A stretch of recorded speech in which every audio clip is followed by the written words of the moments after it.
are we going to cut it? Great question. Ideas, go. Knife and fork? Get out of my house. Suggestions? Scissors? I did not work my arse off all week to cut pizza with scissors. Oh, smarty pants, what's your idea? How long has that been there?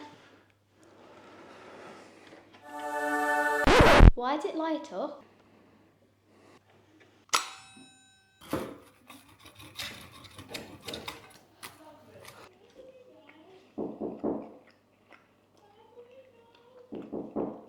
You eat something?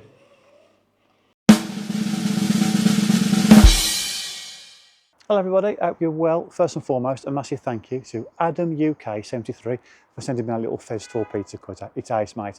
Thank you. Right then, look where I am. I am back at the basement build. For those of you who don't know, this was the main job on our channel all through last year.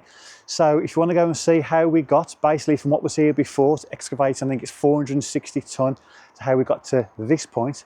They're all on there, all in a nice little playlist, all in the description to this video. And we're going to get the guided tour. A few of you have been asking for it. I've been invited around. We're going to do it later on in the video. But before all that, let's just start off back at the other job and see how we're getting on. Allow me, if you will, to bore the memories off you for a minute. What's that you do already? All right, calm down.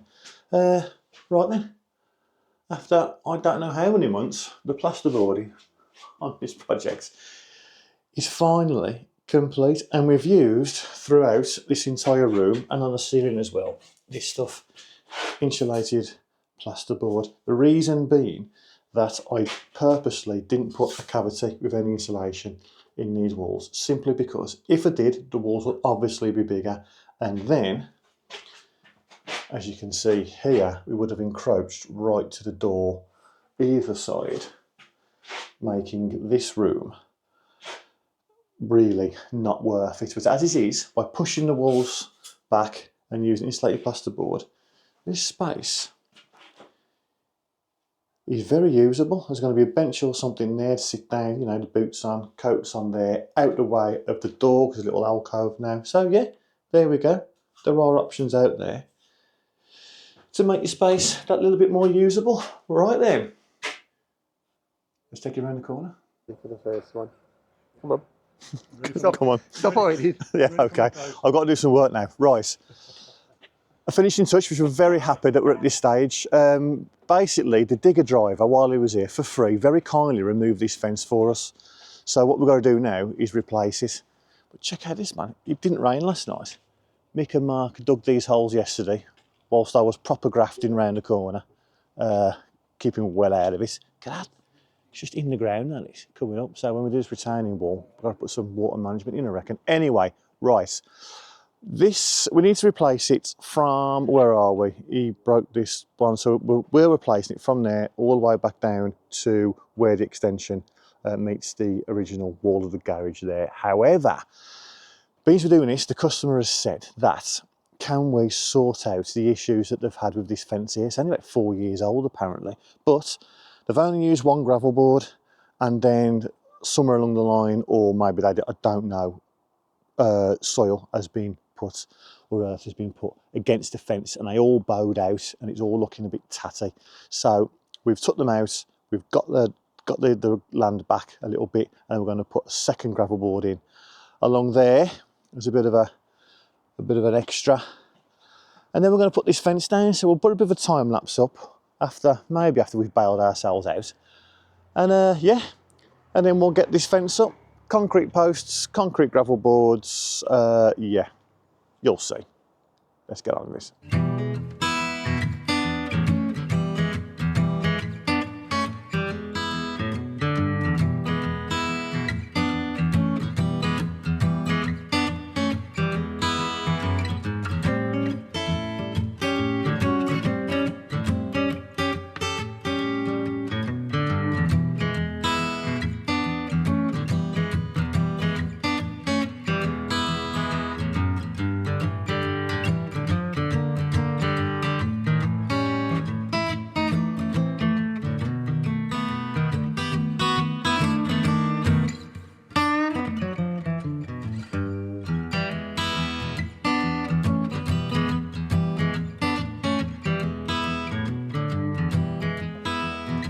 Rightio, we've cracked on. I'll go into a bit more detail a little bit later on. I've just got to get away from the radio because Eps Club 7's on. No, I'm not turning it off. Now, we like to do jobs properly. I hope you know that. However, we're not afraid to bodge something every now and again. This panel, beg your pardon, the post, was just way out over here. In fact, the original gravel board isn't even, where are we? There it is, look, isn't even touching. Look, it's not even in it. So, what we've done, this one seems fairly solid. So we've ratcheted it off a tree to get it flush with that one. And then I've put a bolt through with a washer and nut at the back, took a bit of the concrete out, and hopefully that's gonna hold. It's either that, or we take the whole thing out and we redo it, and it's just not something that the customer wants to do, considering, as I said earlier, this is only 4 years old, so it really should have been done a bit better in the first place. Anyway, doesn't matter. We're going to make it right-ish. We're going to make it look right anyway. So we'll get this sorted and then we'll crack on down there. Oh no, big job's broke out. But before we go into that, show you this fence. That's all blanked off at the front. New gravel boards in. New fence panels have been built in situ by Mick and Mark. Mick and Mark have done all this fence.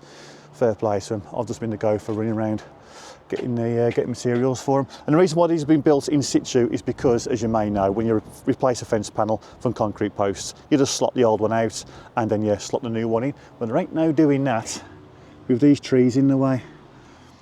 So, relying on Mick and Mark's expertise to build them in situ, which they've done. In fact, my only contribution to any of this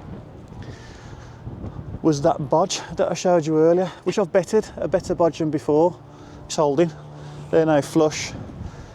Our new gravel board is in both slots and it's all holding, it's all retaining, it's all doing a far better job than what it was doing before. And a mixture of 5 and 4 foot planks we used to build this fence. But Mick and Mark can't be here today. Thank you. Thank you. No, thank you. So I am here all alone using this drainage round the front, which I'll show you after the moment that some of you have been waiting for. Let's go back and walk you through the beautiful basement build. Right then, my back is firmly pressed up against the door. I can't get any further back into the room, but this is what you see when you walk into it. Isn't this something?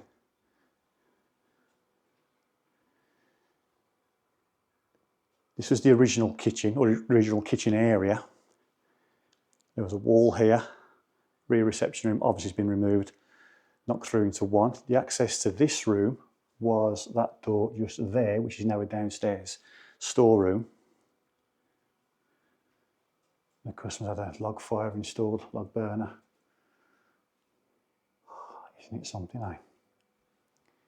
Isn't it something? And then what would have happened, you would have gone through the door around there, if I remember right, onto a raised decking area, which is now the new build extension. I mean, come on. What is not to love? We nicked a bit of space off the garage. Still got a bit of garage area, but I've also now got a huge utility. Leads out to outside. For now, if we can stay with the new build elements of it, down the oak staircase, with beautiful glass balustrade, into, wait for it, you ready? Oh, come on. I know, you want to come round and have a party, but you can't. So there we go. Isn't that something? Downstairs toilet, you've seen a toilet before, there's no need to open that door. And that is really nice, isn't it? Little wine, it's called a little wine cellar, it is in the basement after all. And then through this little door into what is I'm going to say TV room, but let's call it a cinema room, shall we? Ain't that something? And that door there leads into the existing basement space, which is under the dining room upstairs, where the log burner was. Ain't that something? Now, the customer installed this. It's like a sound kind of, I don't know, what would you call it? Sound kind of board. I don't know if it's soundproof or whatnot, but it's definitely sound deafening. Sound deafening? Sound, yeah, go on. I can't think of the word. Deadening, sound deadening. Because as you walk through, you can hear it change, hear my voice change. Like it anyway. Ain't that something? Integrated speakers into the wall. All this has been tanked, obviously, because we're underground now, as I said earlier. 460 or 480 tonne was excavated. And there's a little bit more to go, yes, because the only thing letting the side down now is the outside area, but that is going to commence in the next couple of weeks, so stay tuned. But isn't this something? Look at that. Lovely. And I'll take you back upstairs and show you that kitchen from a slightly different angle. Everybody involved in this should be very proud of themselves. Matt, Richard, Mick, Charlie, Neil, everybody. Reese, he was here with us at that point. Fantastic. Oh man. Isn't it lovely when a customer has got lovely taste?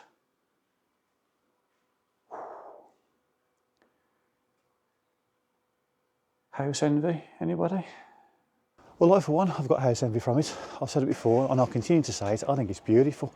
But the main reason why I was there the other day was to tidy up where the cladding met the roof, cut it all back, put the trim round it and just basically finish the job off. It was the very last job to be done to complete it, and it is now complete. And as I said earlier, the only thing letting the side down now is the outside area, which hopefully will be starting over the next couple of weeks, so stay tuned for that. Right then, let me talk you through this big job that's kicked off here. Buckle in for what could be a classic Adam overthink. I mean, whether it is or it isn't, put it in the comments and let me know. I've got to get the rainwater from this gutter down a downpipe and away appropriately. And I don't want to go into that existing downpipe because that is already taking half of the existing roof of the entire house. And also I've tapped into it for the porch and the canopy. And I'm thinking if I put that in it as well, then in a downpour, I could have a bit of an issue there where it all ties in, a bit of backlog, a bit of that water blocking that water, overflowing. Don't want to do it. So I'm going to give it its own designated drain, which was plan A all along. Now, in the interests of entertainment, I'm just going to do it and then show you what I've done, because it's really quite boring. Well, I tried to film as much as I could, but the heavens kept opening. So I've just had to get it done, I'm afraid. In all honesty, that is the easiest bit of drainage I've ever done. You wouldn't have learned anything from it if I showed you. We've done it all before on the channel, so there'll be links to the videos that you need in the description to show you exactly what needs to be done. But the reason why I've done it like this is because in order to get access to where the drain was, I needed to cut a hole in the drive and damage it essentially. But I wasn't too fussed about it because around about here there was the hole that the soil pipe, the original soil pipe, left. I was never going to be able to fill that and make it look good, so I cut a channel back to the depth of what the soil pipe was, which gave us our access, and I've just tidied it up with a bit of this blue slate. What do you reckon? With the obligatory, you can see it poking out there, a little bit of a weed membrane. So yeah, there we go. Downpipes then. I mean, what to say, what to tell you. The only real thing I can think of is, if you're ever doing it, get a clip onto your downpipe and put it where you want it.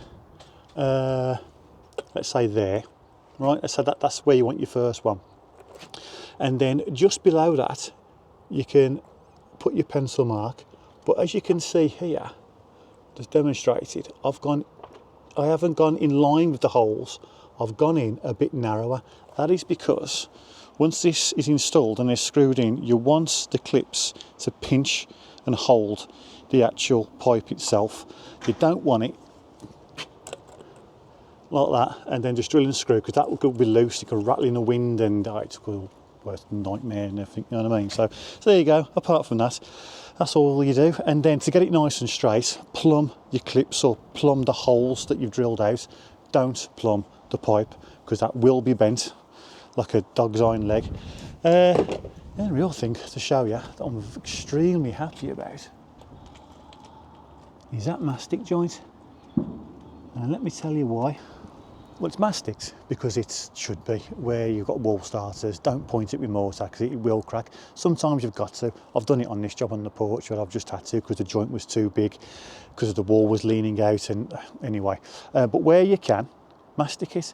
I've never been any good at masticing or sealing or sealanting, whatever you want to call it. So I've looked it up, and there's some couple of great accounts out there on Instagram. South Coast Sealants and Mastic Man. I think South Coast Sealants has also got a YouTube channel, and their method is, there's a couple of bits to it in terms of where to cut the nozzle off and all that kind of thing, but go onto their channels and they'll tell you. But the main thing that they do is, I believe, use Sika stuff, which I've done here. I've never had a sealant tool up as lovely as that.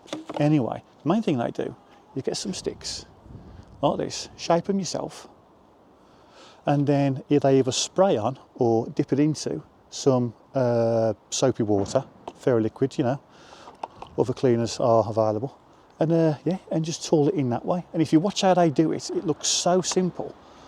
And I've got to be honest, it is. Now this is just a mastic joint. This hasn't got to be great. It's just, you've just got to not notice it. But around bathrooms and stuff, I might need a bit more practice. But it's the way forward. No fancy tools. Go onto their stuff, watch it, learn from it. I'm telling you now, it works. Right then, let's give you a quick walk round, because this isn't what's just happened this week or the fence. Other stuff's happening inside too. Charlie's been. All the lights are on. In fact, he's got very little to do. One more visit, he reckons, which includes his testing. And he's out of here. And that fan has got to be fitted as well. Di's been back, fitted the kitchen, the utility, put the sink in. It's covered at the moment, but I'll show you that in a future episode. Charlie's also, and Di actually, have been in here, not together at the same time. Get your mind out the gutter. Boiler's all plugged in now, no more extension leads anywhere. Couple of sockets just there for the washer and dryer to go in here, and that isn't fitted yet. It's just wedged in because we don't know what height. The customer wants it yet, with a double socket down there as well, just to future-proof it for battery vacuum cleaners, what have you, to go in there. The plumber's coming tomorrow. I've been round and put all the wastes in for him. I've done the sink in here as well, so everything is good to go. Just need him to connect the water up once that's done. And the flooring man has been, which he has been one visit, and put his, whatever this is, coating on the floor ready. He was supposed to come yesterday as well and start the floor, but as you can see, he hasn't. And we need him to be done for us to do the doors and skirting and architrave, and we're out of here. After, of course, the plumber has done his thing. Got the shower in the wall for the customer, all that's sorted. All that's ready to go. In here, what have we done in here? Ah yes, loft hatch, that is in. If anyone can recommend a brand that doesn't need 3 people to fit it, that was a struggle. Anyway, it's up there, it's done, it works, it's lovely. And the office is very nearly done as well. So yeah, excellent. Happy. Even the doors are here, ready to be fitted. And just show you the flooring that the customer has chosen. Very, very nice. LVT stuff, 2.5mm thick, glued down. You know. Yeah? So then, once again, the only thing letting the side down is the garden. And I think we're doing that potentially next week. And if the customer gives us the all clear for that, we're ready. All the blocks are here, the bricks are over there, the wall is very nearly in, it's all set out. The two corners are up, only two course of blocks, are up to height, laser levelled in, just get them in. That then, what that means then, is that we can start getting all the hardcore in to get this patio ready up to height, because the customer wants the patio to start at the underside of that sill, no step, no nothing. So you step out onto the patio and it is all one plane, if you like, all the way across. So we need a lot of hardcore to do that. And of course we need somewhere for the hardcore to go up against. Now we're not going to just pile it up against them gravel boards. I've actually, with the rubble that was there, I've actually took all the bricks out and all the blocks and everything, and I've made sort of a barrier against the, or just off the gravel board. So the ground is actually being retained by the barrier, not the gravel board, so we don't put all that stress on there, even though there's not a lot anyway. However, just because you've got gravel boards there doesn't mean you can pile absolutely whatever you want up to it and use a whacker plate next to it and all that kind of stuff. So just got to be a little bit more careful. But we'll do that, hopefully, next week. If I don't want to see her, there's somewhere else I can do, so there will be a video next week, don't you worry about that. So then, I think that's that. Oh, hold on. I did tell you, I will show you the porch. Oh yeah, all plastered. And there we go. That is that. As soon as that's dry, which is taking ages, I'll paint that. Charlie can come back, second fix it, do his testing. He is out of here. Perfect. Right then, we'll leave it there. This coming Wednesday, the 5th of November, remember, I'm going to put a video out. I need your help with something. It's an important one, so I'm going to be a few minutes long. If you wouldn't mind watching it and helping out, that'll be great. All to come this coming Wednesday. Right then, what more can I say from this job? Thanks for watching. See you soon.